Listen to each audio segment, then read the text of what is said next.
So this is rather exciting. Uh, what we're going to be doing is taking the independent suspension off the front of my 85 single cab short bed 4-wheel drive 720, and I've got a Dana 44 from a uh, 89 Jeep Grand or Jeep Wagoneer. I'll make sure of that one and I'll put a little thing on it. If I'm wrong, it might be a Grand. It's a 6-lug axle. It is a wide track, and so with a normal 7 or 8 wide wheel, it's going to be sticking about half the tire out. A little bit excessive for what I wanted the vehicle for, but as of this point, it's on, and it will be staying on 33 1050s on a 8 wide wheel. The tires that I have on the axle for mock-up are 30 950s. So won't line up 100% right, but gonna basically just turn on a time lapse and disassemble a lot of the front end of this thing, get it up on jack stands, all that kind of stuff, and should be tomorrow. Be taking a sawzall and a grinder to the frame to get all the IFS out of there. The other thing is the plan is to use a Toyota IFS steering box and add power steering to the vehicle. Wasn't really wanting power steering, but wasn't able to find a IFS Toyota box that wasn't power steering. So we'll get this torn apart, and the time lapse is going to start now.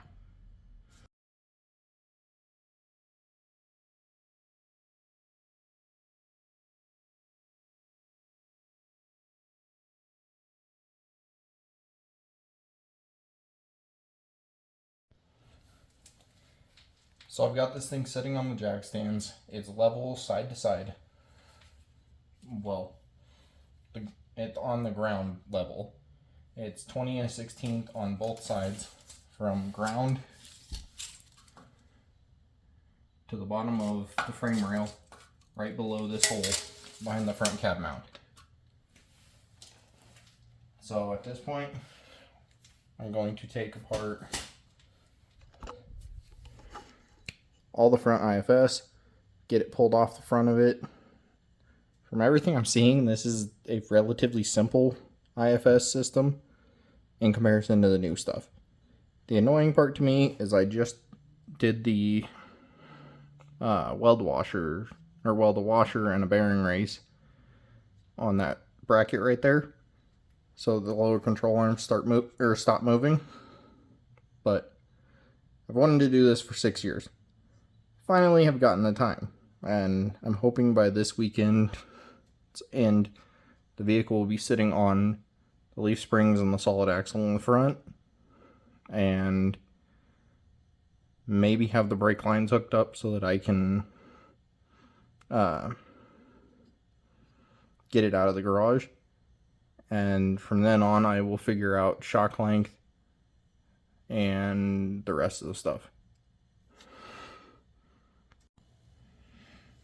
So I'm going to end up taking a time lapse showing this, but I'm going to take the caliper off, and then I'll disassemble the lockout hub, disconnect the knuckle, pull upper control arm, pull lower control arm.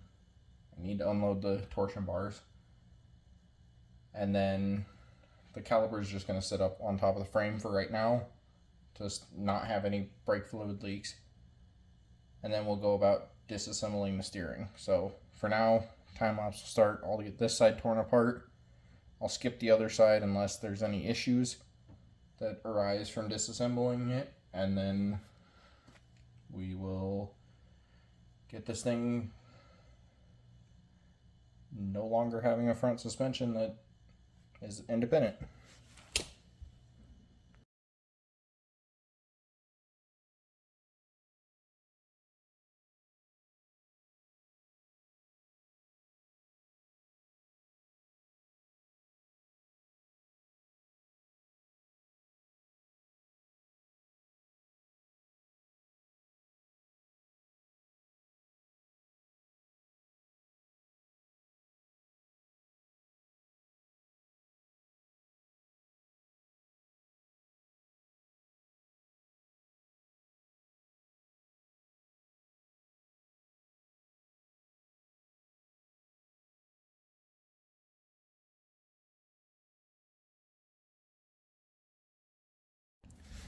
So I wanted to preface this. Whole hub assembly is out, as you saw. I thought I had to take this whole assembly out. No. The only thing you technically have to take out is you have to take the hub off the front and this snap ring. And then the CV axle is free to move. Once the CV axle is free to move, you can disconnect all the steering and the whole knuckle will come off.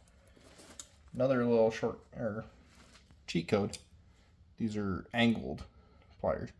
These are Knipex Matco ones, but other companies do make them that work as well. Works really well for taking cotter pins out. Just a hint.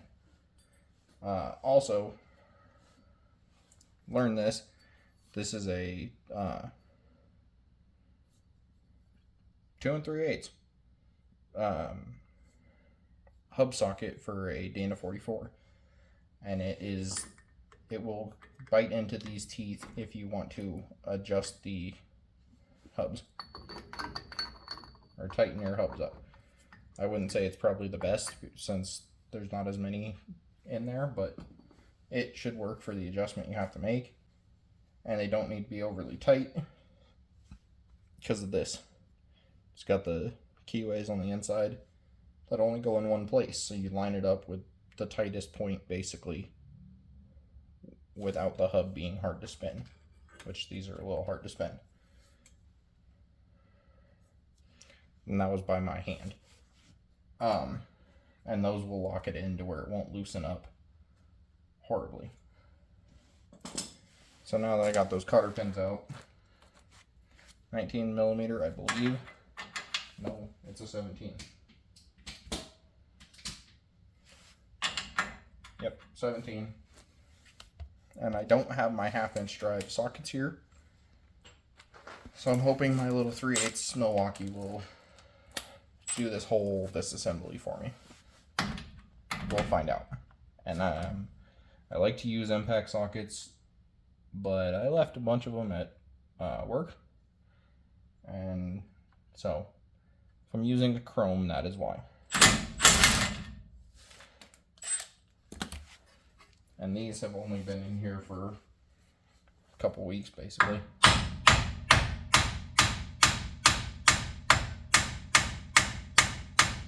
Okay. It's gonna make it a little complicated.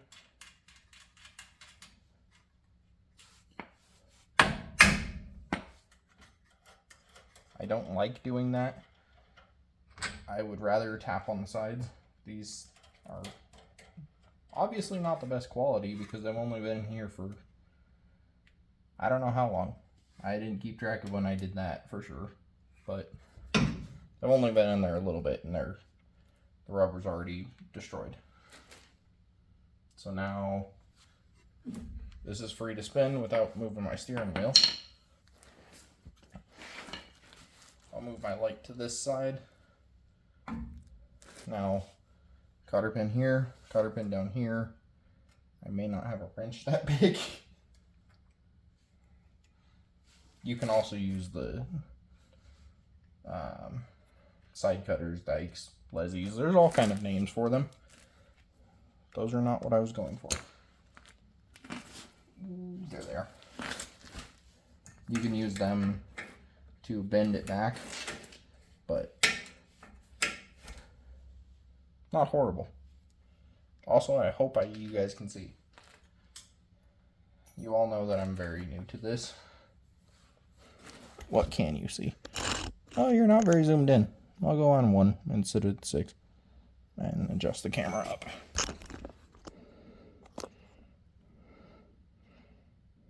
So I'm going to point at it so that I know where it's at. Oh, it's hiding perfectly behind that steering. Well, now you can see a tiny bit. I'll move it in. Basically, if you take these and don't try and lose them in your hand, and grab right here, bend them straight, straight enough at least, and then this one's going to make a liar out of me of how easy they are because of it being in a weird angle. There you go. And it's out. Put you back over here. See if I have the wrench that I'm gonna need. I do, but I have to go get it for that one. And my guess would be the top one is probably gonna be a 21. Yep.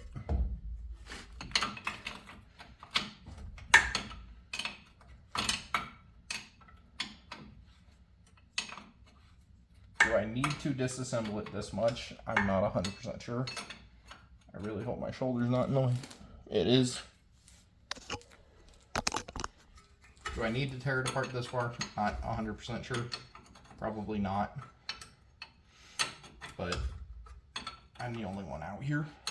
So I'm going to disassemble it to where I'm comfortable disassembling it, basically.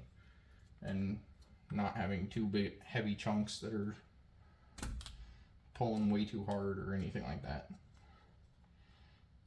But the goal for tonight, get this almost everything off. Have the cross member, the rear strut rod mount, and then probably just unbolt the sway bar and have it off already, but I'll have to cut the sway bar mount up there off because I'm not going to be able to use that sway bar, obviously. But I might leave it, depending on where my leaf spring mounts line up. It is going to be a little bit outward with the leaf spring mounts. So, that'll be fun. Hammer.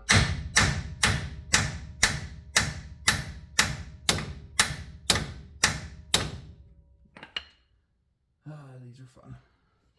It's actually normally easier to unbolt the upper control arm from the sway bar or ball joint. And to show you that, what do we got? 15. I need 14, I believe. They look like at least. They're either 13s or 12s. Let's see a 13. They're 13s.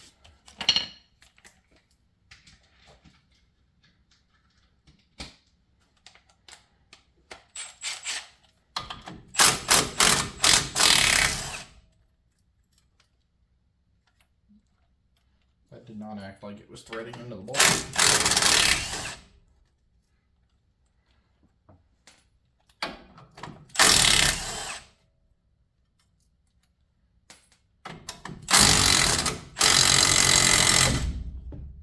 I knew that was going to be a whole lot easier. I don't know why I didn't do it the first time. Then CV axle, these CV axles are a little bit longer. So I will get the lower ball joint broke loose. Do I want to unbolt those there? Might make it a little easier, and I do have the 17 mil. And I don't have to worry about ball joints fighting with me. We're going to spin this on for now. And we'll do that. 17 should be up on top. No. These are aftermarket ball joints, and so they may be a different size if you are disassembling original equipment. Like that nut is not a 13, it's probably a 14.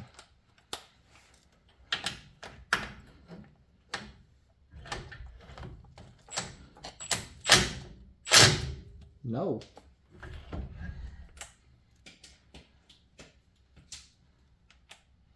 I went the wrong way. 15. I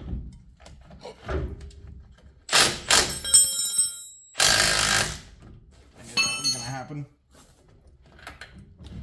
Well, you know I didn't know, but I had a feeling it was going to happen. Oops.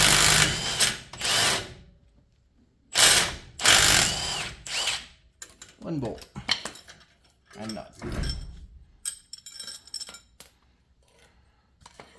Move the hammer into place so I can scoot in.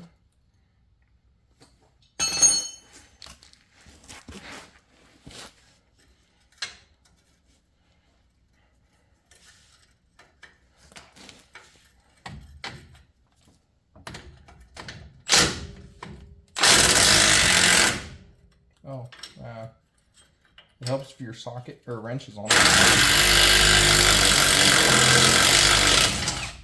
or on the bolt, not nut.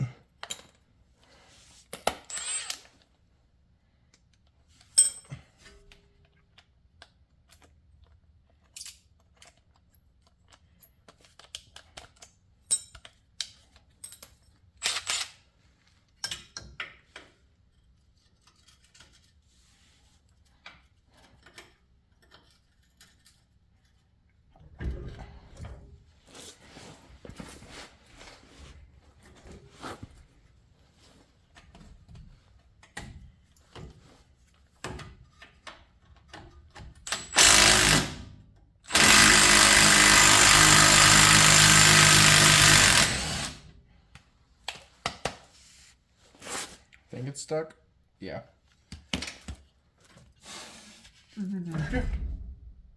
God, that ball joint really just wants to let that go.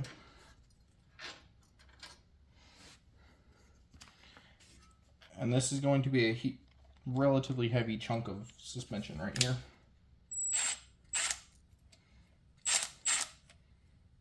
There's that.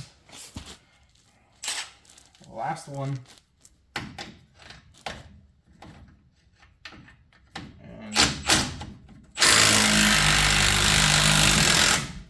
Knuckle assembly. It's in a bind. Sweet. Making my life a little bit easier so that it doesn't drop on me until I get it free. There. And there you go. Knuckle assembly loose with the ball joints. Make sure you guys, you could see what was going on at least. Okay, so next I will lower the release the pressure from the torsion bars, which is relatively simple. There is I believe a 21 on the bottom and a 17 on top. I'll get these tools moved. I'll slide under there, get that torn apart. We'll figure it out. And then we're into territory that I have not been into. I have never taken lower control arms off of these before, but we're learning. Okay, both torsion bars are loose. I'm taking the nuts off of the back side of this lower control arm where the torsion bar bolts on. Once they come loose, this torsion bar should come down and out, and then I will be able to get this front pivot bolt up here, and I'll disconnect the rear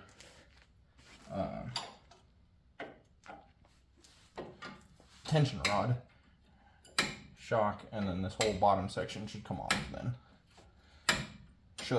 We are still in uncharted territory for me. I've never done even torsion bars on one of these, so I'm hoping that I'm right. And we're gonna find out. There's one. There's a second one that's busted loose. It's really nice when the vehicle's all oily. It comes apart a whole lot better. It's just rather annoying be playing in all the oil and grime and that kind of stuff. But this was a little bit on a whim that I decided to start doing this weekend. And I'm hoping that the steering shafts are the same. There's torsion bar. Good design on Nissan's part, I think. Like, that's simple. It just, there's no special tool required. It's just wrenches and coming apart. And then, oh, that's kind of cool. So, from what I can tell, the backside of this nut is a splined piece. So I may have to tap it out with a hammer. Probably will. But Keep it simple, stupid. Except now I'm cutting it apart to keep it simple, stupid. Because parts availability is not as big of a deal as it could be, but it's still rather annoying. Let's see. Put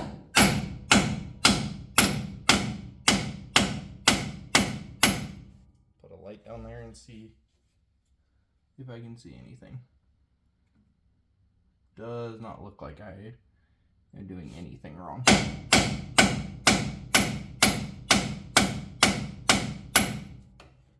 Other than beating up the end of that nylock. May need an actual hammer, not a ball peen. Especially a ball peen with the end all squished. I know that's not everything, but it might help a little bit. Let's get the light in here to where I can see, and I'll go grab a big hammer, or bigger hammer. I don't have a big hammer. I just have a little sledge.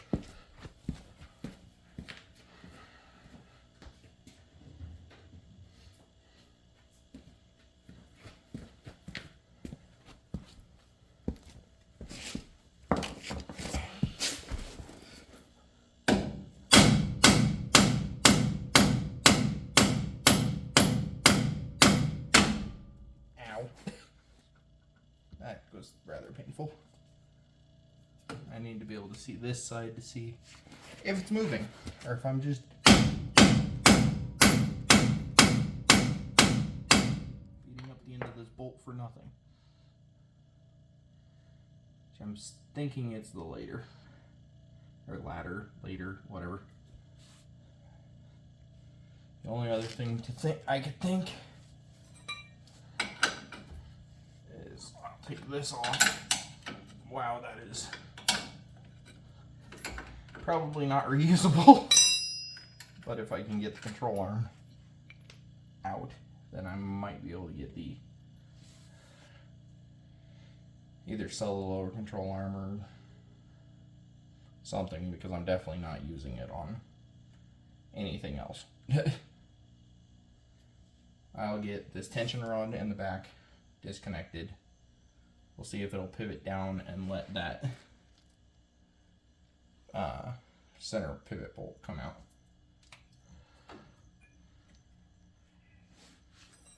$21 or $22 probably.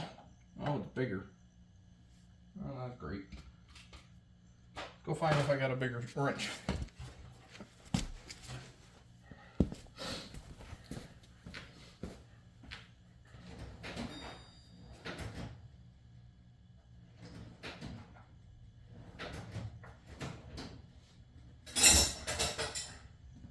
Sacrilegious.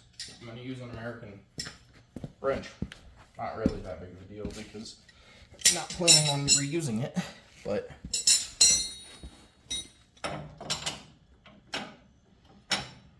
was that the little one? No, that was the biggest one. Let's try an inch and a 16th.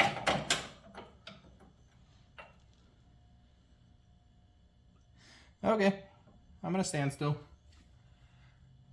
I don't have my metric bigger sockets. I can disconnect the control arm from the tension rod, but it's not going to let it pivot anymore. I should still have my other wrench though. I'll go check my toolkit in the truck. This is not correct, but a 1-inch for mine will loosen the tension rod.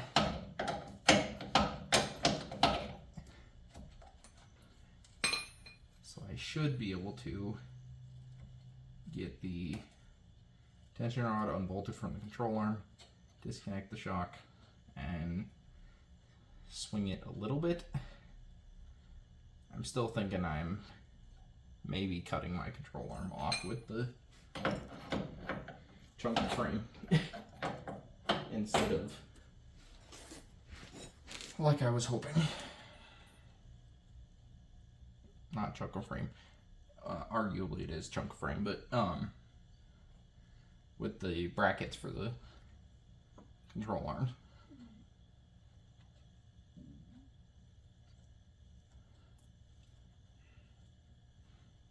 We're also coming up nearly 10 o'clock, which I have a noise ordinance, so I'll be calling it a little bit early, this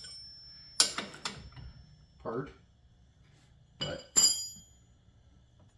tomorrow's a new day, and we will end up back out here doing this again. Okay, that one's it, 17, is that it? Yep.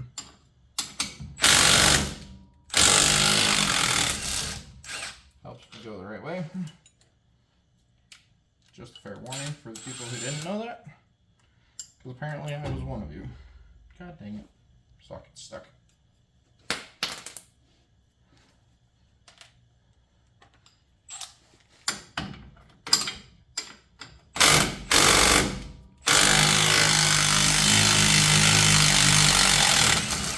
And I did it again.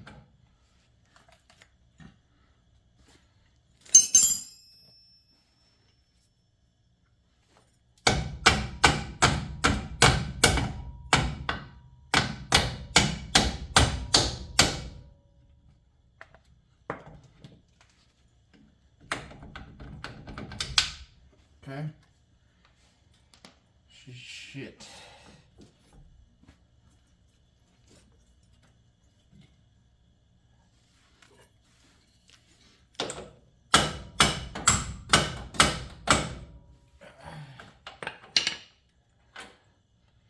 There's the washer.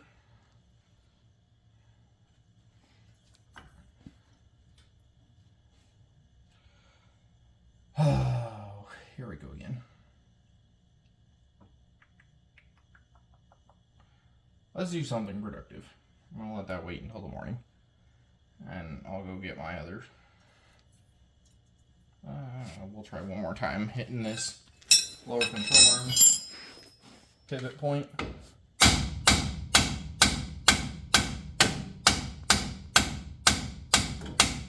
Hello, brakes. How are you? I don't think that's coming out. I think that's coming out with the frame set, or the chunk. Okay. That kind of hurt.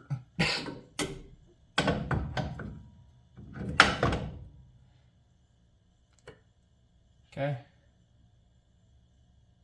Shit. All I gotta do is make sure I don't hit the oil pan with the Sawzall.